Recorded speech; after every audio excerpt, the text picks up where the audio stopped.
Welcome to Captain squad. আমি বিশাল, আর আজকে আমি আহ, অনেক দিনের পরে এসেছি, obviously for some personal reasons. So we are back again with the session with Dibyashree. Dibyashree, welcome to Captain Squad first of all. Thank you. So দিব্যশ্রীর basically আমি একটু শর্টে ইন্ট্রোডাকশন দিয়ে দিই। She is a WBPSC clerkship candidate 2019-এর। তো আজ ওনার সাথে আমরা কথা ডিসকাস করব related to her exam strategy আর জব প্রোফাইল রিলেটেড অলসো। তো দিব্যশ্রী, তুমি একটু নিজের সম্বন্ধে যদি কিছু বলো, মানে তোমার এডুকেশনাল ব্যাকগ্রাউন্ড কি ছিল, মানে কোয়ালিফিকেশনস। আমার আমি বিএসসি করেছি। জুলজি ছিল আমার, দেন আচ্ছা, এমএসসি জুলজি। আচ্ছা। তারপর আমি বিএড করেছি। তো ওকে, বিএড করার সময় আর কি করতে করতে পিএসসি জন্য অ্যাপ্লাই করেছিলাম। তো ওকে। 2019-এ ছিল। তো তারপর 2020-তে প্রিলিমস হয়। হুম, তারপর তখন তো প্যান্ডেমিক ছিল। হুম, দেন 2021-এ মেন্স হয়। হুম। অ্যান্ড 2022-তে যেটা কম্পিউটার টেস্ট হয় একটা, তো সেইটা হয়েছিল। দেন 2022-এরই জুনে আমাদের রেজাল্ট দেবে। তো আচ্ছা, সেইটার থ্রুতে আমি জয়েন করি। ওকে। তো তুমি বললে যে বিএড করছিলে, তো মানে তারপরে বিএড এ তাহলে স্কুল লাইনে মানে কেন গেলে না, মানে এখানে কি করে সাডেন আহ, চেঞ্জ হলো? যেহেতু বিএড করছিলাম, বাট যেহেতু আচ্ছা, এইটা হয়ে গেছিল, সেই জন্য এদিকে জয়েন করা। আচ্ছা। যদিও আমি প্রিপারেশন কম্পিটিটিভ এক্সামস এর বিএড যখন আমি স্টার্ট করি তখনই অলরেডি নিচ্ছিলাম। ওকে। কারণ আহ, মানে দুদিকেই চলছিল। তো আচ্ছা, আমি মেনলি অন্য এক্সামস এর পরীক্ষা দিতাম। হুম। তো ইন দ্য মেন টাইম এটা হয়ে যায়, তো সেই জন্য আচ্ছা, জয়েন আচ্ছা। করি। ওকে, মানে অ্যাজ আ আমি বলতে পারি যে just for the sake of তুমি মানে একটা জব হয়ে যাক গভর্নমেন্ট একটা, তারপরে একটু মানে আমরা হায়ার অন্য হায়ার এক্সামস এর জন্য উই ক্যান ইজিলি প্রিপেয়ার। আচ্ছা। তো নেক্সট আমি তাহলে জিজ্ঞেস করব তোমার এক্সাম রিলেটেডই, ডাইরেক্ট আসি তাহলে। Clerkship exam first stage I think 100 মার্কসের হয়তো, প্রিলিমসটা। হ্যাঁ, হ্যাঁ, হ্যাঁ। তো ওটা হুম। রিলেটেড তুমি কিছু বলো, মানে তুমি কি ওটা কি কিছু আলাদা করে প্রিপারেশন নিয়েছিলে নাকি মানে তুমি ডাব্লিউবিসিএস এর প্রিপারেশন নিচ্ছিলে তার সাথেই এটা কি মানে ওর ডাব্লিউবিসিএস এর প্রিপারেশন সাথেই এটা হয়ে গেল, নাকি আলাদা করে কিছু ক্লার্কশিপের প্রিপারেশন নিয়েছিলে? অ্যাকচুয়ালি আমি প্রিপারেশন নিচ্ছিলাম ইন্স্যুরেন্স অ্যান্ড ব্যাংকিং এর। আচ্ছা, তো আচ্ছা। Banking exam totally different from PSC, হ্যাঁ, ডব্লিউবিসিএস এভরিথিং। তো আমি জাস্ট মানে আমার কিছু বন্ধু আছে যারা এসএসসি পিএসসি এইগুলো দেয়।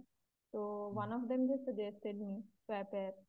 তো আমি সেই সময় সত্যি কথা বলতে খুব ভালো করে সিলেবাস বা এগুলো এতটা ওয়াকিবল ছিলাম না। তো ওকে। আহ, কিন্তু নোটিফিকেশন বেরোনোর পর সিলেবাস দেখা কি আছে হুম, কিভাবে হয় সেগুলো দেখি। হুম। দেন ফর্ম ফিল আপের পর এটা নিয়ে করি। কিন্তু আমি মেনলি তখন ইন্স্যুরেন্স ব্যাংকিং এগুলোর জন্যই পড়তাম। তো যার জন্য আমি এর জন্য টাইমও খুবই কম দিতে পেরেছিলাম। আচ্ছা, কিন্তু যেহেতু ওগুলোর জন্য পড়তাম, ওতে ম্যাথস রিজনিং এগুলো যথেষ্ট টাফ আছে। তো সেইগুলো আমার ওই জন্য আলাদা করে কিছু করতে হয়নি এটার জন্য। ইংলিশ এগুলো আমার ওই প্রিপারেশনেই হয়ে গেছিল। শুধু যেটা মেন সমস্যা ছিল সেটা হচ্ছে হিস্ট্রি জিওগ্রাফি এইগুলো, যেটা জেনারেল অ্যাওয়ারনেস হুম, পার্টটা। হুম। মানে current affairs plus general awareness, general science এইগুলো। তো সেগুলোর জন্য পড়েছিলাম। আচ্ছা। তো মানে তুমি যেটা বলতে চাইছো আই থিঙ্ক মানে ওই, যদি আমরা একটু হায়ার এক্সামের অলরেডি প্রিপারেশন নিয়ে থাকি, হুম, যদি মানে ভাবো ডাব্লিউবিসিএস এর বলো বা ব্যাংকিং এর, এসবিআই বা আইবিপিএস বা এসএসসির কোনো এক্সাম, তো ক্লার্কশিপ ডেফিনেটলি ওটার যদি ম্যাথস হ্যাঁ, হ্যাঁ, হ্যাঁ, প্রিপারেশন রিজনিং এর রাখি তাহলে ক্লার্কশিপ ইজি। হ্যাঁ, হ্যাঁ। আচ্ছা, ব্যাংকিং এর তো অত মানে আই থিঙ্ক জেনারেল অ্যাওয়ারনেস এ ওরকম হিস্ট্রি জিওগ্রাফি কিছু আসে না। না, না, ব্যাংকিং এর ক্ষেত্রে মেনলি ফিনান্সিয়াল এন্ড ব্যাংকিং আছে, হুম হুম আর তার সাথে কারেন্ট অ্যাফেয়ার্স আছে, কিন্তু এখানে তো ফিনান্সের কিছু আসে না। হুম হুম হুম তো ওই পার্টটা আমাকে আলাদা করে হিস্ট্রি, জিওগ্রাফি, সায়েন্স এগুলো করতে হয়েছিল। আর যেহেতু ইন্স্যুরেন্স ব্যাংকিং এ প্রচুর কারেন্ট অ্যাফেয়ার্স আসে, মানে হুম হিউজ পার্ট কারেন্ট অ্যাফেয়ার্স হুম থেকে হুম। থাকে, তো ওটা অলরেডি আমার প্রিপেয়ার্ড ছিল। তো সেটা আমার এখানে খুব হেল্প করেছে। তো এই পোর্শনটা তুমি কি মানে কি করে প্রিপারেশন নিয়েছিলে, মানে হিস্ট্রি, জিওগ্রাফি, জেনারেল স্টাডিজ এর কি করে নিয়েছিলে? অ্যাকচুয়ালি আমি বহুদিন এগুলো থেকে ডিটাচ ছিলাম। তো আচ্ছা। তারপর আমিও কিছু ইউটিউব ভিডিও এগুলো দেখি। হুম আমার যে বন্ধুরা পড়তো ওদের থেকেও কিছু সাজেশন নিই। তো আমি হিস্ট্রির জন্য মানে লুসেন্ট, যেগুলো খুব কমন কিছু বই, হুম হুম আমি সেইগুলোই পড়েছিলাম। হুম। আর ক্লাস 10-এর কিছু যেমন ফিজিক্যাল সায়েন্স বই, যেগুলো আমরা উম, মাধ্যমিকে বোর্ড যেটা, এক্সামস এর জন্য পড়ি, যেগুলো করি। মাধ্যমিকের, হ্যাঁ। হ্যাঁ হ্যাঁ তো হ্যাঁ। ওগুলো আবার রিপিটেডলি সেগুলো হুম, ভিগোরাসলি লুক করেছি। তো আচ্ছা। মোটামুটি আমার তাতেই হয়ে গেছে। এটা তো জিএস এর তুমি বলে দিলে। Maths I think hmm. 50, প্রিলিমসে 50 maths আসে না? 50 ম্যাথস আর 50 জিএস আছে নাকি এরকম কিছু ছিল, আমার ঠিক মনে পড়ছে না, না। না, ওটা ফিক্স ওরকম ছিল না। আচ্ছা, ফিক্স সব ছিল। মিশিয়েই থাকে, আচ্ছা। কারণ ইংলিশ থেকেও কিছু আসে। আচ্ছা, ইংলিশেও আছে। আর তোমার ফার্স্টে যে মানে কত মার্কস এসেছিল, কেন প্রিলিমসের অনেক বড় রোল আছে মানে কি বলে সিলেকশনে, তো তোমার কি মনে আছে কত মার্কস এসেছিল? তো মার্কস এসেছিল আমার সত্যি কথা মনে নেই, শুধু আমার আচ্ছা মনে আছে আমি কত অ্যাটেম্প্ট করেছিলাম। আমি আচ্ছা 96 অ্যাটেম্প্ট করেছিলাম। আচ্ছা। আর আমি মোটামুটি মিলিয়ে রেখেছিলাম, 2-3টে কোয়েশ্চেন ছাড়া বাকি মোটামুটি সবই রাইটই ছিল। তাহলে তোমার কি এই যে এখন যে ক্লার্কশিপ পরীক্ষাটা হবে তাতে হুম। মানে তুমি কি বলতে চাও, মানে ফর দ্য অ্যাসপিরেন্টস কত একটা টার্গেট স্কোর কি হওয়া উচিত আউট অফ 100 প্রিলিমসে? এটা তো যতটা বেটার করা যায় ততটা। আর এছাড়া ক্যাটাগরির উপরও কিছুটা ডিপেন্ড করে। ভ্যাকেন্সিতে খুব হার্ড কোয়েশ্চেন কিছু আসে ছিল না, খুব হার্ড তেমন ছিল না। তো ওই জন্য যতটা করা সম্ভব, মানে পারলে 100-এ 100 করতে পারলেই ভালো আমার তো মনে হয়। কারণ এখন কম্পিটিশন ভীষণ টাফ। আর এই কিছুটা কাট অফ তো নির্ভর করে ক্যাটাগরির উপর, কিছুটা ভ্যাকেন্সির উপর, কোয়েশ্চেনের কতটা হার্ড, এগুলো সবের উপর ডিপেন্ড করে। হুম। তো যতটা করা সম্ভব, মানে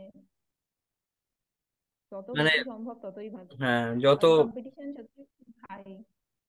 মানে এরকম একটা কোনো মাইন্ডসেট নিয়ে আমাদের যাওয়া উচিত না যে হ্যাঁ 80 করব বা 70 সেফ স্কোর, যতটা পসিবল হবে একদম এক্সাম না। হলে ওইখানে মানে হ্যাঁ, ওরকম হিসাবে করে হ্যাঁ, চেষ্টা করব হ্যাঁ, আমাদের বেস্ট হ্যাঁ, দেওয়ার আর কি। হ্যাঁ, হ্যাঁ। তো হুম। তারপরে তো আই থিঙ্ক প্রিলিমস এর পরে মেন্স হয় যেটা ডেসক্রিপটিভ, আই থিঙ্ক 50 মার্কস। হ্যাঁ, মেন্স হয়।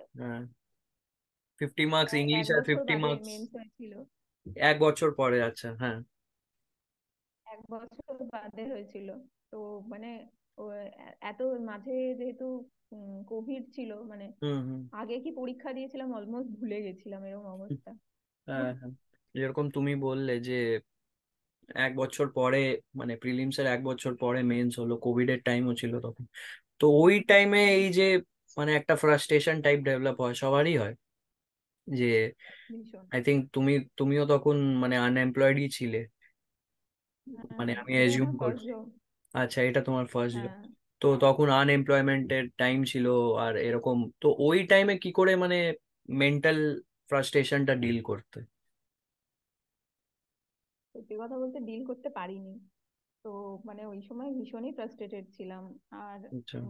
কিছুটা তো ছিল যে টোটালি আনসার্টেনটি ফিউচার নিয়ে, কবে এক্সামস হবে, সবকিছু পোস্টপোন হয়ে যাচ্ছে, কোনো নোটিফিকেশন আসছে না। আর তার থেকেও বড় কথা হেলথ রিলেটেড ইস্যুস, মানে বাড়িতে মা বাবা আছে। হুম হুম হুম তো তাদের নিয়ে একটা এমন সিচুয়েশন ছিল যে ফার্দার কেরিয়ার নিয়ে ভাবার অবস্থাও থাকতো না। তো হুম আমার মনে হয় এটা আমি একা নই, মানে সবাই সেম সিচুয়েশনের মধ্যে দিয়ে গেছে। হুম হুম তো এরকমই ছিল। তো সবসময় মনে হতো কাল থেকে পড়বো, কিন্তু পড়ার মাইন্ডসেট ছিল না, হুম কোনোদিনই পড়া হতো না, মাঝে বহুদিন এইভাবে গেছে। বাট রেজাল্ট আউট হওয়ার পর, মানে প্রিলিমস এর রেজাল্ট আউট হওয়ার পর বেশি দিন সময় ছিল না। তো তখন সেই অল্প সময়তেই আবার মেন্সের জন্য প্রিপারেশন স্টার্ট করি। আচ্ছা, তো তাহলে ডাইরেক্টলি আমি মেন্সেরই জিজ্ঞেস করবো তোমাকে। মানে আই থিঙ্ক মেন্সের প্যাটার্নটা তুমি একটু বলে দিতে, মানে কি করে তুমি প্রিপারেশন করেছিলে, তাহলে অ্যাসপিরেন্টসরা মানে একটু দেখে আইডিয়া পেয়ে যেত, ইংলিশ আর বাংলা বোথ। হ্যাঁ, ইংলিশের ক্ষেত্রে 50 মার্কসের ছিল। তো হুম তার মধ্যে 20 মার্কসের একটা রিপোর্ট ছিল, আর 15 মার্কসের একটা প্রেসি ছিল, আর হুম 15 মার্কসের একটা ট্রান্সলেশন ছিল। হুম হুম তো প্রিপারেশন বলতে আমি মোটামুটি মেন্সের আগে পিএসসি তে বা বিসিএস এ পসিবল, পিএসসির এক্সামস গুলোতে, হুম হুম বিসিএস এ এগুলোতে পসিবল কি কি আসে সেগুলো একটু প্রিভিয়াস ইয়ার ঘেঁটে হুম হুম দেখেছিলাম। হুম। আর মোটামুটি আমার সব সোর্সই অনলাইন ছিল, আচ্ছা কারণ আচ্ছা আমি এই রিলেটেড কোনোদিন কোনো টিউশন নেওয়া বা এরকম কিছু করিনি। তো আচ্ছা। যার জন্য সেই টপিক ধরে ধরেই অনলাইন বা বাকিটা কিছুটা নিজে হুম হুম টপিক ওয়াইজ একটা সেট করে নেওয়া, যে কি কি লেখা যায়। তো হুম। এইভাবেই আর কি করি। তো সেইভাবে আমার পরীক্ষার কোনো অসুবিধা হয়নি। তো তো মানে তুমি কি কোনো বই এরকম, মানে ইংলিশের বা বাংলার কিছু এরকম বই বা প্র্যাকটিস কি করে মানে বেসিক্যালি তুমি করতে? অ্যাকচুয়ালি আমি স্পেসিফিক্যালি ওরকম কোনো বই ফলো করিনি। ওই আচ্ছা। যেগুলো বললাম যে প্রিভিয়াস ইয়ার বিভিন্ন এক্সামসে, মানে যে কোনো হুম রকমের পিএসসি বা ওয়েস্ট বেঙ্গলের যে পরীক্ষাগুলো হয় সেইগুলোতে কি কি টাইপের কোয়েশ্চেন আসে, হুম বিসিএস এ হুম কিরকম টাইপের কোয়েশ্চেন আসে আসে ডেসক্রিপটিভে। হুম তো হুম প্রিভিয়াস ইয়ার আমি নেট থেকেই ডাউনলোড করে পিডিএফ আর কিছু স্যাম্পল, মানে ওই টপিকের উপর কিছু স্যাম্পল রাইটিংও অনেক হুম হুম পেয়েছিলাম।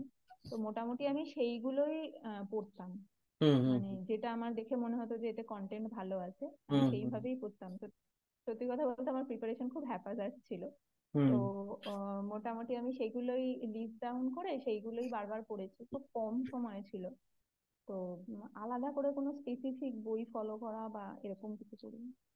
হুম।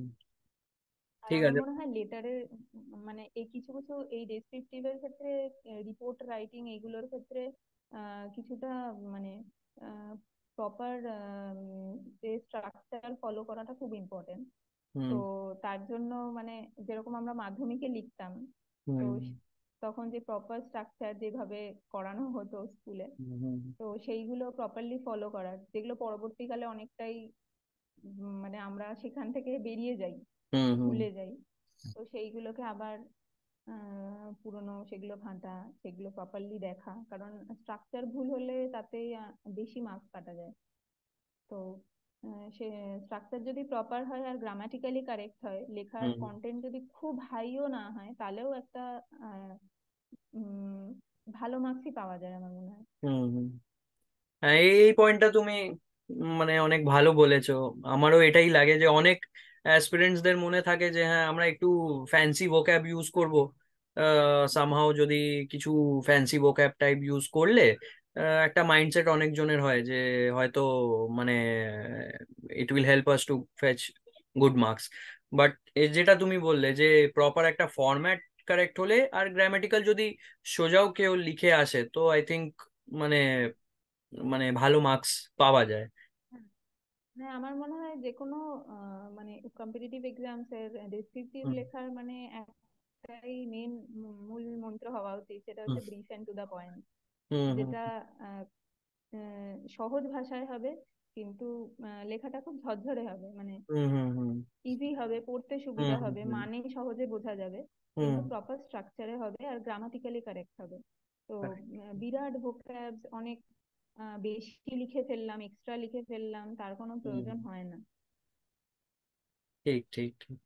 অ্যাসপিরেন্টসরা অনেক আইডিয়া পাবে এইটা নিয়ে, অনেক মিসকনসেপশনসও ক্লিয়ার হবে রিলেটেড টু মানে ডিসক্রিপটিভ, স্পেসিফিক্যালি যেরকম হুম। দেবশ্রী বললো যে পিএসসির নানা রকমের যে এক্সামস গুলো হয়, ডাব্লিউবিসিএস বলি বা মিসলেনিয়াস বা ফুড এসআই, ওইগুলোর ডেসক্রিপটিভ যদি আমরা মানে ডাউনলোড করে একটা স্যাম্পল টাইপ দেখে নিজে থেকেই প্র্যাকটিস করতে পারি। আর আজকাল তো আমাদের নেটে অনেক মানে ম্যাটেরিয়াল অবভিয়াসলি আছেই অনেক অ্যাভেলেবল। মেটেরিয়াল অ্যাভেলেবেল, হ্যাঁ।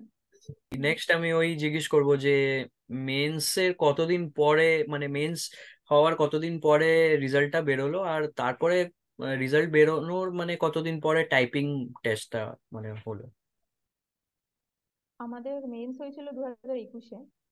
আর আচ্ছা। টাইপিং মানে রেজাল্ট বেরিয়েছিল 2022-এর একদম ফার্স্টে। হুম দেন হুম টাইপিং টেস্ট হয়েছিল 2022-এর আই গেস ফেব্রুয়ারি মাসে এরকম। হুম হুম তো মেন্সের রেজাল্ট আর টাইপিং টেস্টের মধ্যে বিশেষ সময় ছিল না। কিন্তু এই যে এত রেজাল্ট যে দেরিতে দেরিতে হুম। এসেছিল, সেটা ওই 2 বছর টোটাল কোভিড ছিল, 2022 আর 2021। তো বাকি সময় নর্মালি কি হয় সেটা আহ তার এর সাথে মেলানোটা একটু মুশকিল, কারণ তখন সিচুয়েশনই এরকম ছিল। তো হুম। মেন্সের রেজাল্ট বেরোনোর পরপরই আমাদের টাইপিং টেস্ট হয়ে যায়। তো টাইপিং টেস্ট হওয়ার পর আমাদের জুন মাসে ফাইনাল রেজাল্ট বেরোয়। আচ্ছা, জুন 2022। জুন 2022। আচ্ছা, তো টাইপিং এর যদি তুমি কিছু এক্সপিরিয়েন্স নিজের মানে শেয়ার করো, মানে কিরকম টাইপিং হয়, কোথায় টাইপিং হয়? আমার টাইপিং টেস্টে যেটা থাকে সেটা হচ্ছে এটা হচ্ছে কোয়ালিফাইং ইন নেচার। আচ্ছা। মানে এটা মেরিটে আসে না, হুম। Qualifying in nature. তো এক্ষেত্রে 20 ওয়ার্ডস পার মিনিট টাইপ করতে হয়। আচ্ছা। তো আমাদের টাইপিং টেস্ট করেছিল, আমার পড়েছিল হচ্ছে টেকনো ইন্ডিয়াতে, ওখানেই হয়। তো এনভায়রনমেন্ট ভালো ছিল, কিন্তু টাইপিং টেস্টের ক্ষেত্রে যেটা সমস্যা, যে বাড়িতে বসে টাইপ করা হুম। আর ওখানে টাইপ করা, যেখানে সবাই একসাথে টাইপ করছে, একটা ভীষণ আওয়াজ হয়। হ্যাঁ। তো কানের কাছে মানে সারা হলে সবাই চারিদিকে টাইপ করছে, এটা ভীষণ ডিস্ট্রাক্টিং। হুম হুম তো তার মধ্যে মানে ধরেই নিতে হবে বাড়িতে যতটা টাইপে মানে স্পিড উঠছে, ওখানে গিয়ে ওটা কিছুটা হলেও কমে যাবেই। আর টাইপিং টেস্টের ক্ষেত্রে আমার মনে হয় যেটা খুব গুরুত্বপূর্ণ, টাইপে বসেই আগে সেই কিপ্যাডে সব ঠিকঠাক আছে কিনা, সব হুম কিজ প্রপারলি হচ্ছে কিনা, এটা দেখে নেওয়া খুব জরুরি। অনেকে আছে টেনশন করে প্রথমে অতটা দেখে না। তো সেইটার ক্ষেত্রে পরবর্তীকালে খুব সমস্যায় পড়ে। তো ওই জন্য আগে সেটা দেখে হুম। নেওয়া উচিত যে প্রপার প্রত্যেকটা কি সব পড়ছে কিনা, ঠিকঠাক আছে কিনা, নয়তো হলে বললে ওরা চেঞ্জ করে দেয়। মানে এটা কি ইংলিশেই খালি টাইপিং হয় নাকি বাংলাতেও? মানে কেউ যদি বাংলাতে টাইপিং করতে চায় তাহলে মানে ওটা কি পসিবল? না, বাংলাতেও হয়, বাংলাতেও হয়। কিন্তু বাংলার ওয়ার্ড লিমিটটা একটু ডিফারেন্ট, যেটা আমার এই মুহূর্তে মনে নেই।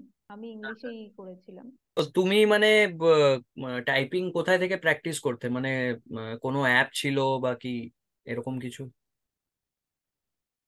আচ্ছা, আমি একটা অ্যাপ থেকে করতাম, সেইটার আমার নাম এই মুহূর্তে মনে নেই।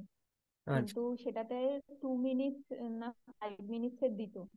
তো আচ্ছা। আমার মনে হয় ওই 2 মিনিটসে করে কিছু লাভ হয় না, মানে হুম আমি হুম প্রথমে জানতাম না অতটা। তো যার জন্য আমি 2 মিনিটসের ওইটাতেই করতাম। মানে এই মুহূর্তে আমার নামটা মনে পড়ছে না। যে ওটা খুব পপুলার অ্যাপ, সবাই জানে। তো হুম হুম টাইপিং যে কোনো অ্যাপ দিয়ে করলেই হবে, কিন্তু আমার মনে হয় সেটা মিনিমাম 5 to 10 মিনিটসের অ্যাটলিস্ট স্ট্রেচে করাটা দরকার। হ্যাঁ, অ্যাপেই টাইপ করা যায়, কিন্তু সেটা মিনিমাম 10 মিনিটের টাইম স্ট্রেচ হলে বেটার। তো তারপর আমি কিছু অনলাইন, কোনো অ্যাপ নয় বাট ইভেন অনলাইনও কিছু টেস্ট থাকে। তো ওরকম আমি কিছু অনলাইন টেস্ট জাস্ট গুগলে সার্চ করতে করতে পেয়েছিলাম, যেটাতে এরকম 10 মিনিটসের জন্য থাকতো আর কি। ওখানে রেজাল্টও দেখায়, স্পিড দেখায়, হুম। এভরিথিং দেখায়, পারফরমেন্স প্রপারলি দেখায়। তো পরবর্তীকালে আমি ওই 10 মিনিটসের স্ট্রেচের ওইগুলো করতাম জাস্ট গুগল থেকে সার্চ করে। এরকম অনেক লিঙ্ক থাকে যেখানে হুম হুম টাইপিং টেস্ট দেওয়া যায়, মানে কোনো প্রপার অ্যাপ নয় সেগুলো।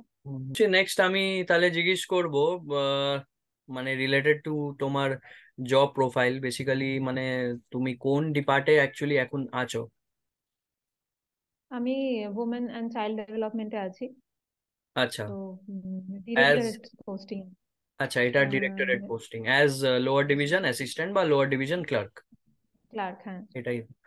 তো তাহলে হুম। আমি মানে এই ডিপার্টমেন্ট রিলেটেড তোমার থেকে একটু জিজ্ঞেস করব।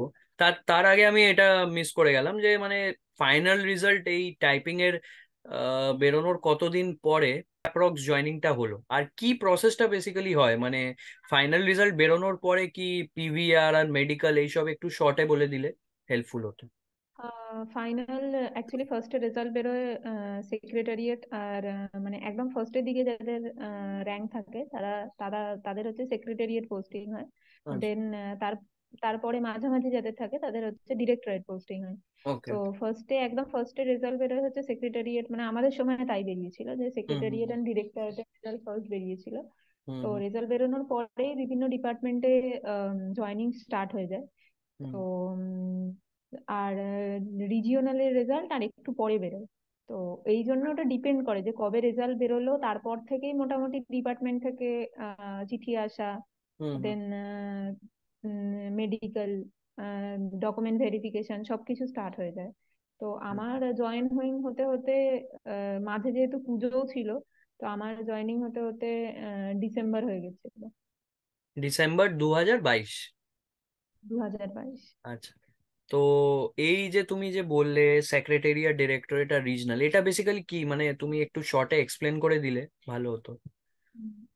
সেক্রেটারিয়েট পোস্টিং তো বললামই, যাদের প্রথম দিকে হুম, র্যাঙ্ক থাকে। তো সেক্রেটারিয়েট আর ডিরেক্টরেটের মধ্যে ডিফারেন্স বলতে সেক্রেটারিয়েট মেনলি পলিসি মেকিং এর সাথে যুক্ত।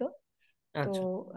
সেক্রেটারিয়েট পলিসি মেকিং হয়, আর সেই সেক্রেটারিয়েটের সাথে যে ডিরেক্টরেট রয়েছে, এই হুম ডিরেক্টরেট হচ্ছে সেটা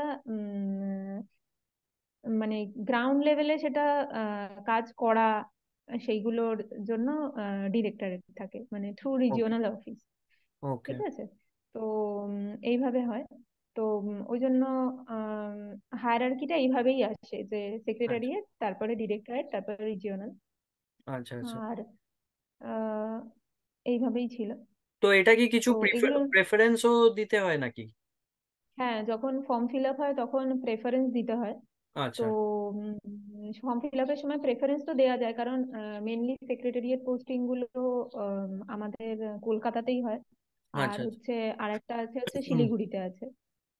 তো ওই জন্য অনেকেই আছে যারা বিভিন্ন জেলা থেকে বিলং করে, তারা কাছাকাছি পোস্টিং চায়, মানে জেলাতে হুম যাতে পোস্টিং হয়। তো সেই জন্য অনেকেই আছে যে তারা রিজিওনালে দেয়। হুম কিন্তু মানে এটা সেক্রেটারিয়েটের একটা মানে সুবিধা হচ্ছে, সেক্রেটারিয়েট থেকে যথেষ্ট মানে ফার্স্ট এলডিসি থেকে ফার্স্ট প্রমোশন হয়, মানে অনেক উপর লেভেল অব্দি যাওয়া যায়। আচ্ছা। কিন্তু ডিরেক্টরেটের ইয়েটাও ফার্স্ট, কিন্তু অতটা আপার লেভেল অব্দি যাওয়া যায় না। আর রিজিওনালে তো খুবই কম। তো মোটামুটি বাকি হুম, দুটোতে ওই বলা যায় যে হেড ক্লার্ক অব্দি গিয়ে থেমে যেতে হয়। তো আচ্ছা। বেশিরভাগ ক্ষেত্রে কিন্তু মানে এলডিসি, তারপরে ইউডিসি, তারপর হেড ক্লার্ক। তো আচ্ছা। কোথাও কোথাও সুপারভিজিয়ারি ক্লার্কও একজন থাকেন হেড ক্লার্কের উপরে, কোথাও কোথাও সেটাও হয়। অ্যাকচুয়ালি ডিরেক্টরেটে তার উপরেও যাওয়া যায়, মানে টেকনিক্যালি যাওয়া যায়, কিন্তু হুম। মানে প্র্যাকটিক্যালি আমরা সেটা দেখি না খুব একটা। তো ওই জন্যই অনেকে চেষ্টা করেন যে হয়তো তিনি ফার্স্ট প্রেফারেন্স দিয়েছিলেন সেক্রেটারিয়েটে, বাট র্যাঙ্ক আসেনি, ভালো র্যাঙ্ক আসেনি বলে হয়তো ডিরেক্টরেটে পোস্টিং পেয়েছেন। তো সেক্ষেত্রে পরবর্তীকালে অনেকেই সেক্রেটারিয়েটে আসার চেষ্টা করেন।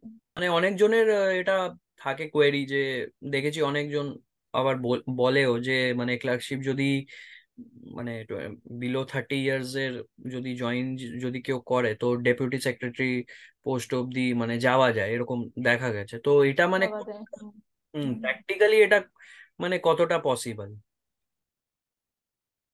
অ্যাকচুয়ালি যদি প্রমোশন যেখানে যত ইয়ার লাগার দরকার, মানে যেখানে 3 ইয়ার্স এর মধ্যে হয়, যে পোস্ট থেকে যে পোস্টে, তো সেইভাবে গেলে হয়ে যাওয়ার কথা। মানে হুম ফার্স্টে সেক্রেটারিয়েটের ক্ষেত্রে আমি বলছি, হুম এল এলডি, ওখানে হচ্ছে লোয়ার ডিভিশন অ্যাসিস্ট্যান্ট বলে, এলডিএ থেকে ইউডিএ যেটা। তো হুম সেখানে যেতে 3-4 ইয়ার্স লাগে, মানে থ্রি হুম ইয়ার্স এর কনফার্মেশন, তারপরে হয়ে যায়। তো দেন সেটা থেকে যেটা হেড অ্যাসিস্ট্যান্ট, সেটা ম্যাক্সিমাম টাইম লাগে 10-12 ইয়ার্স। তো তারপরের যে প্রমোশন গুলো আছে সেগুলো মোটামুটি 3 ইয়ার্স এর গ্যাপে হয়। তো সেক্ষেত্রে সেরকম যদি ঠিকঠাক হয় তাহলে হয়ে যাওয়ার কথা, মানে 30-32 ইয়ার্স যদি সার্ভিস পিরিয়ড হয়। কিন্তু আদতে অনেক সময় দেখা যায় যে অতটা না হলেও কিছুটা হচ্ছে। হুম মানে যতটা হওয়া দরকার, মানে সম্ভব তার থেকে একটা কি দুটো নিচে অব্দি অ্যাটলিস্ট হচ্ছে। হুম হুম কারণ এটা অনেকটাই সিট অ্যাভেলেবিলিটির উপর নির্ভর করে। হুম অনেক সময় বিভিন্ন কারণে, বিভিন্ন সিচুয়েশনের কারণে প্রমোশনাল কিছু যে প্রবলেম থাকে, বন্ধ থাকে অনেক সময়। তো আর এটা কিছুটা ডিপার্টমেন্ট টু ডিপার্টমেন্টও ভ্যারি করে। কিন্তু সেক্রেটারিয়েটে থাকলে মানে মোটামুটি মানে হেড ক্লার্কের উপরে অনেকটাই যাওয়া যায়, কিন্তু ডিরেক্টরেট বা রিজিওনালে সেটা হয় না।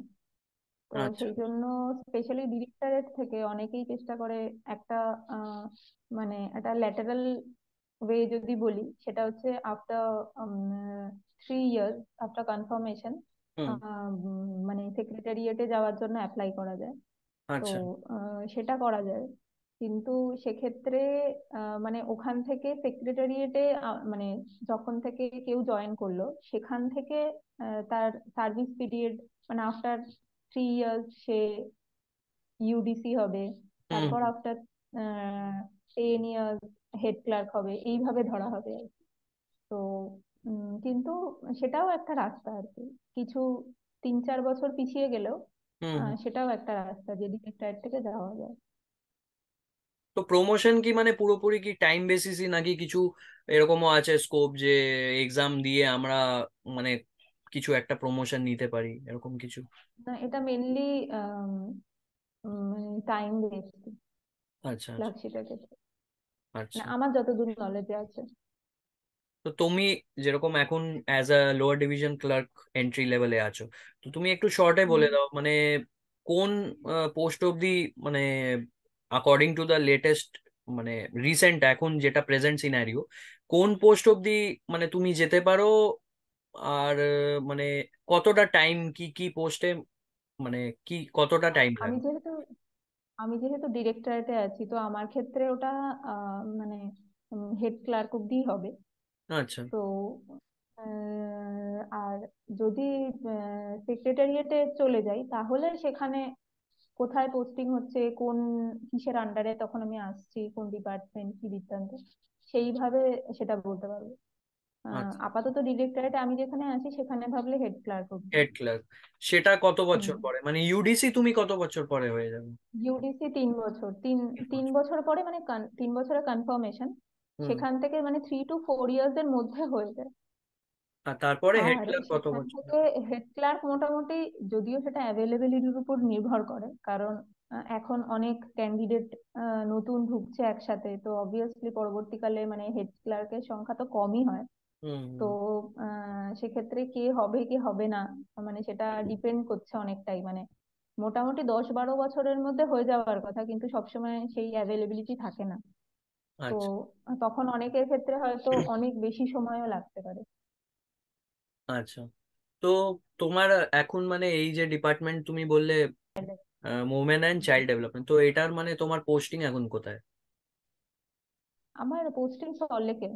সল্টলেক মানে কলকাতায়? কলকাতায়, কলকাতাতে হেড অফিসে। আচ্ছা আচ্ছা। এটা মানে যেরকম এখন মানে দেখছি আমরা, আর আশা করছি আবার এখন স্যালারিও ইনক্রিজ করবে, তো এখন প্রেজেন্ট মানে কি ইন হ্যান্ড যদি কেউ জয়েন করে, তো কত অ্যাপ্রক্সিমেটলি, মানে গ্রস বা ইন হ্যান্ড কিছু একটা আইডিয়া, স্যালারি?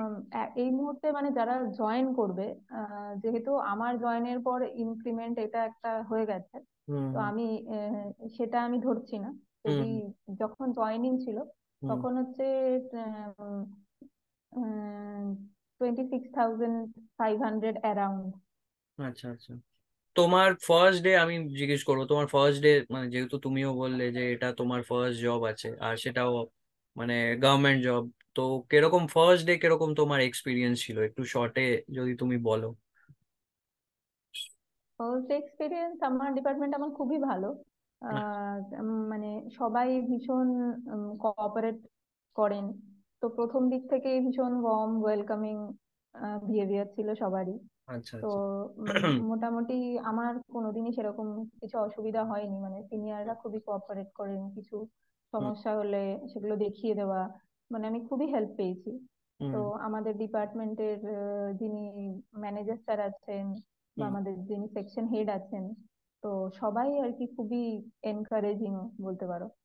তো আমার সেরকম অসুবিধা হয়নি। তবে বিভিন্ন রকম মানে এটা তো ফার্স্ট ডে বললাম, তো তারপরে তো চলছে, তো বিভিন্ন রকম আপস এন্ড ডাউনস তো থাকেই।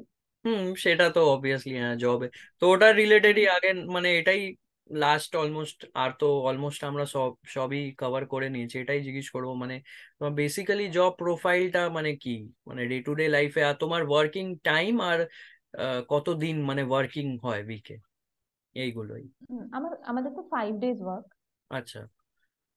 হ্যাঁ, তো 10 to 5। আচ্ছা, 10 to 5, তো মানডে টু ফ্রাইডে। হ্যাঁ, Monday to Friday। আচ্ছা। আর জব প্রোফাইল বলতে মানে ক্ল্যারিক্যাল লেভেলও আমি যে সেকশনে আছি, হুম। মানে আমাদের এখানে অনেক সোশ্যাল স্কিমস চলে। তো আচ্ছা। সেইগুলো প্রসেসিং, স্যাংশন, এইগুলো সব হয়।